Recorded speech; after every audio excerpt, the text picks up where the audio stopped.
връщаме назад. Помните ли? Вечерта, когато имаше най-много хора миналата година, живото изпълнение на Символ. Това не е най-големия хит, но е много разлизащо парче. Хайде, давайте!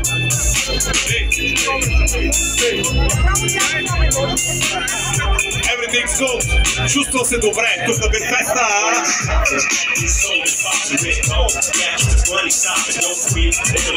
Карам си ладичката, минавам петолъчката и отивам на морето.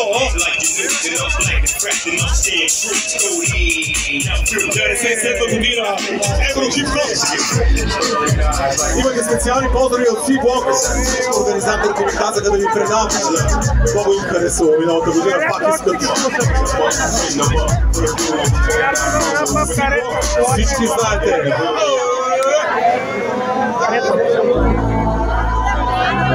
Какво стана?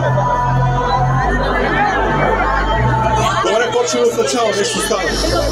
Киснах някой копче. Everything's good, Свирки! Ей, да ви пусна едно парче за Свирки.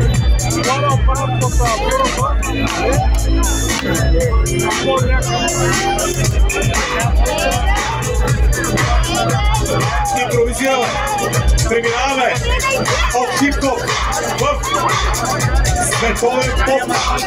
Човекът, който няма нужда от представяне, едно от любимите от негови парчета.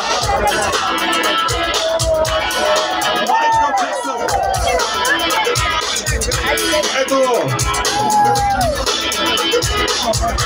Точно така, най-известната личност от 90-те години.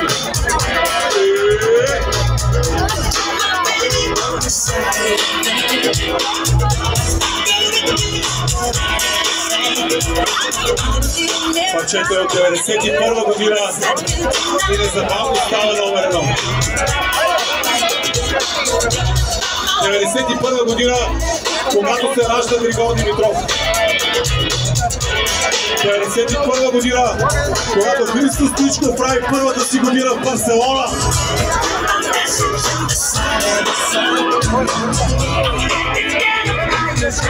91 година съм бил само на 12.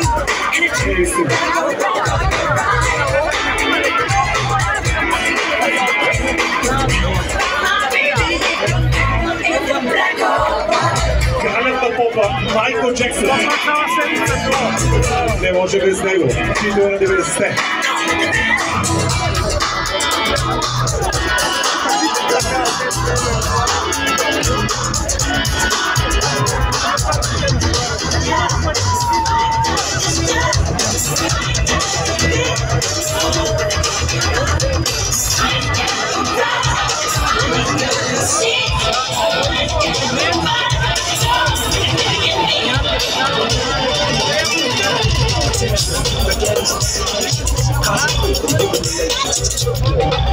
Ако имаше YouTube 91, сигурно ще направи 3 милиарда.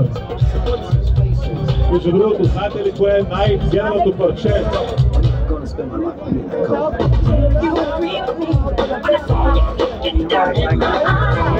Над 2 милиарда.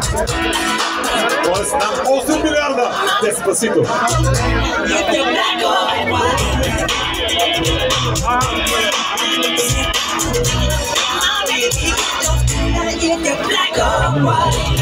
Така като гледам какво има всякакви танцори, които са ангажирани от целия свят, там има и африкански зулу-танцори.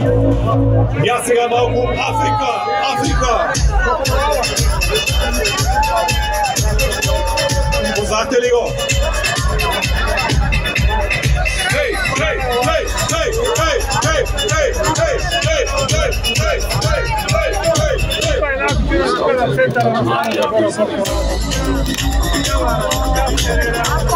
Това е нигериецът предизвикал фурор.